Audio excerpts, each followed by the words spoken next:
pessoal, sejam todas e todos muito bem-vindos e bem-vindas a mais uma aula. Meu nome é Daniel, sou defensor público aqui no estado de São Paulo e hoje a gente vai conversar um pouquinho sobre os direitos gerais de criança ou adolescente vítima ou testemunha de violência. Então a gente vai trabalhar um pouquinho alguns direitos específicos de crianças e adolescentes que sejam vítimas ou testemunhas de violência. Como a gente já conversou nas aulas passadas, meus colegas já devem ter trazido, a gente sabe que a violência, conforme a lei coloca, não é apenas a violência física.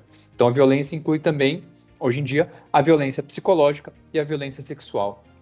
Aliás, é importante ter em mente que a simples exposição de uma criança à violência contra um terceiro, ou seja, se essa criança ou adolescente for testemunha de um crime, isso já é uma forma de violência psicológica.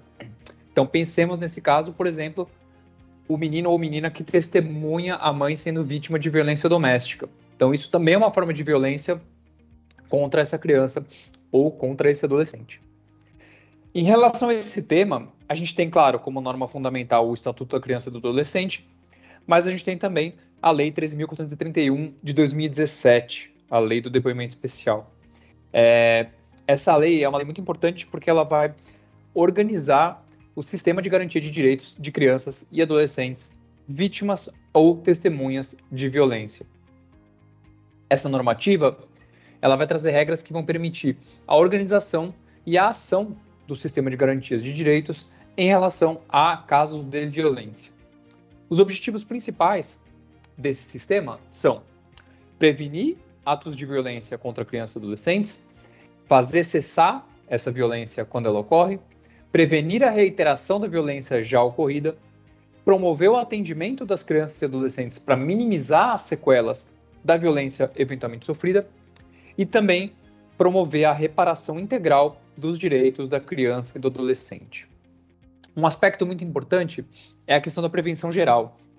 A prevenção geral da violência, dessas situações de violência, ela passa por uma situação de educação, uma situação de mudança da cultura que nós temos hoje, que naturaliza a violência contra a criança e adolescente, naturaliza essa violência como um mecanismo para disciplinar crianças e adolescentes, que vê crianças e adolescentes como meros objetos que estão a serviço da vontade e do desejo de adultos.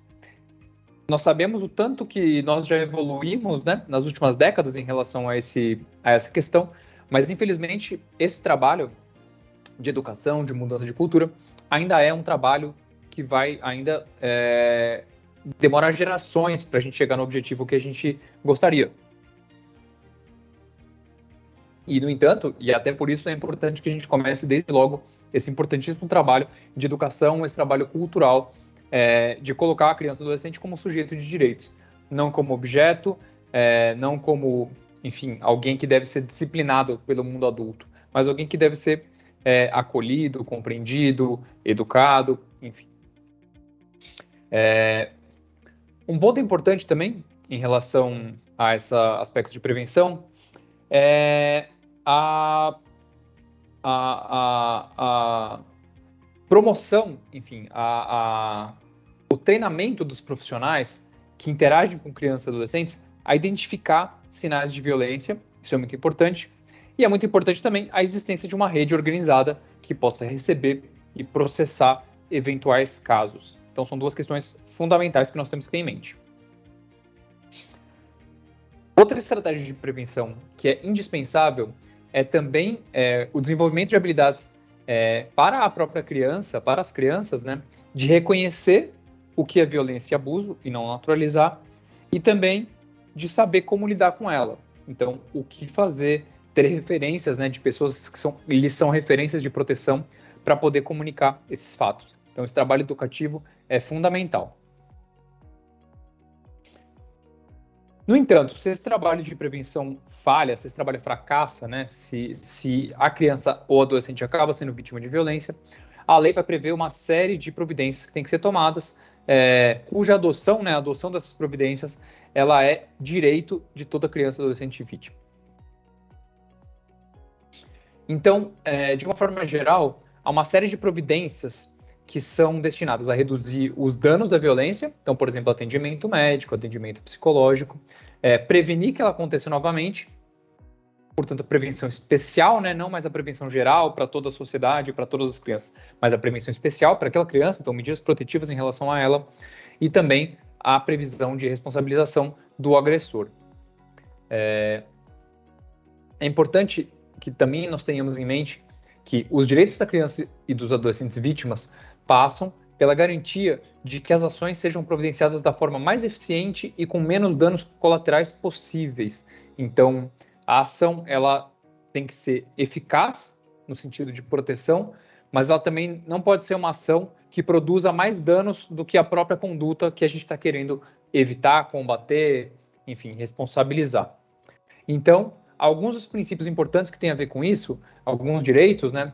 Eu vou, enfim, citar e brevemente explicar alguns deles. Então, primeiro ponto. Toda criança ou adolescente vítima de violência tem direito a buscar refúgio, auxílio e educação. Então, quem quer que a criança procure tem que oferecer escuta, tem que oferecer acolhimento. Se a criança desejar apenas orientação, ela deve ser apenas orientada. Então, jamais recusar atendimento a uma criança dizendo que ela tem que retornar com o responsável. Então, veja, a criança pode, inclusive, fazer boletim de ocorrência desacompanhada dos pais. Então, isso é um erro muito comum, que é por parte de todo o Estado, né? Todos os agentes de Estado, quando recebe uma criança ou adolescente, pedir que ela retorne com os pais para que alguma providência seja tomada, para que o relato seja colhido. Isso é equivocado. A criança tem direito, sim, de buscar a rede de proteção, de realizar o seu relato, independentemente de estar acompanhado ou não. O atendimento, né? A criança tem o direito de que esse atendimento seja não discriminatório, ou seja, que respeite seu jeito de ser, suas preferências, suas características culturais, que não naturalize a violência, não naturalize a negligência, enfim, que respeite outras formas de cuidado diferentes daquela que o profissional acredita que são corretas, diferente do seu modelo cultural, do seu modelo educacional, e principalmente sem nenhum tipo de influência de questões religiosas pessoais de cada profissional. A gente sabe que o Estado brasileiro é um Estado laico, todos têm direito de ter a sua religião, de exercer sua religião, mas isso não pode de forma alguma afetar o nosso trabalho. Então, toda criança ou adolescente tem que ser acolhida, tem que ser ouvida, e essas providências têm que ser tomadas independentemente de qualquer questão religiosa, seja do profissional, seja da criança. Também muito cuidado para a gente evitar posturas que reforçam racismo institucional, o machismo, a homofobia, a LGBTfobia. Então, tudo isso é importante a gente ter muito cuidado.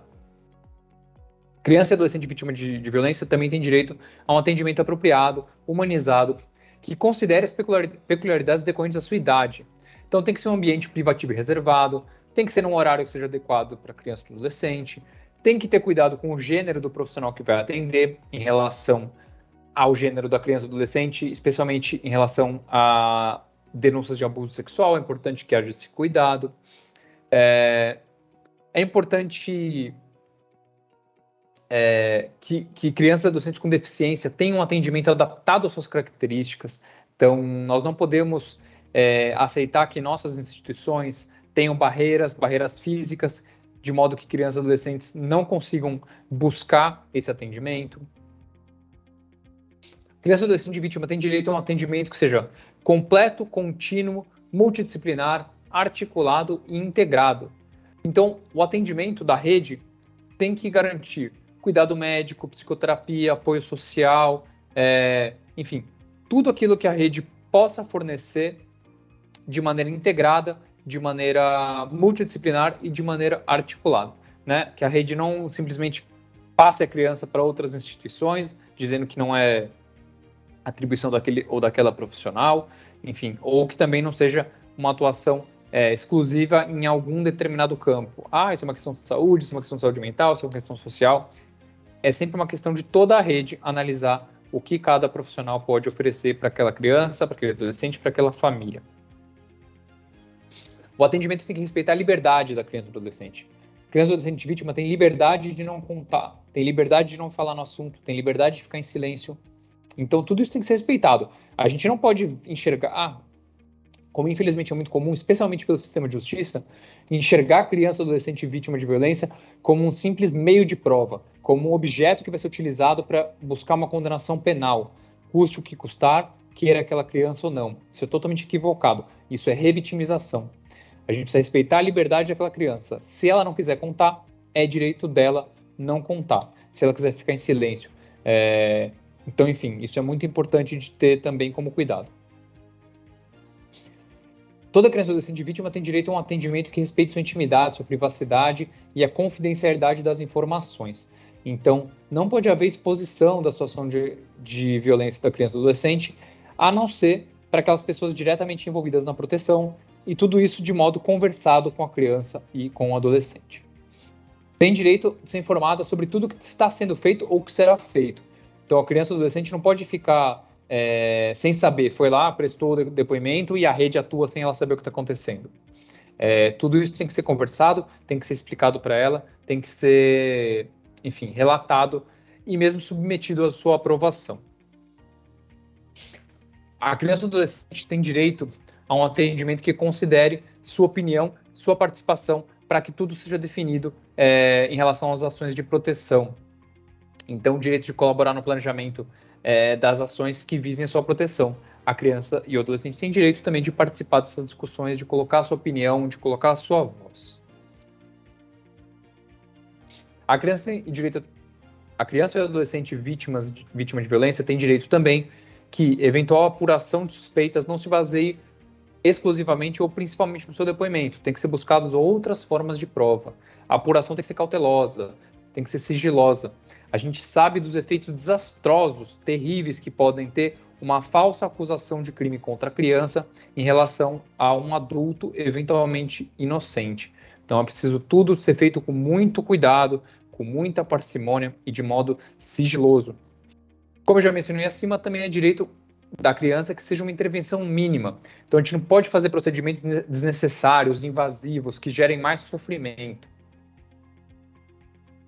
Então, a reiteração de depoimentos, fazer a criança depor o depoimento diversas vezes, obrigar a criança a depor na delegacia, obrigar a criança a depor perante o Poder Judiciário, tudo isso é também uma forma de violência, uma forma de revitimização.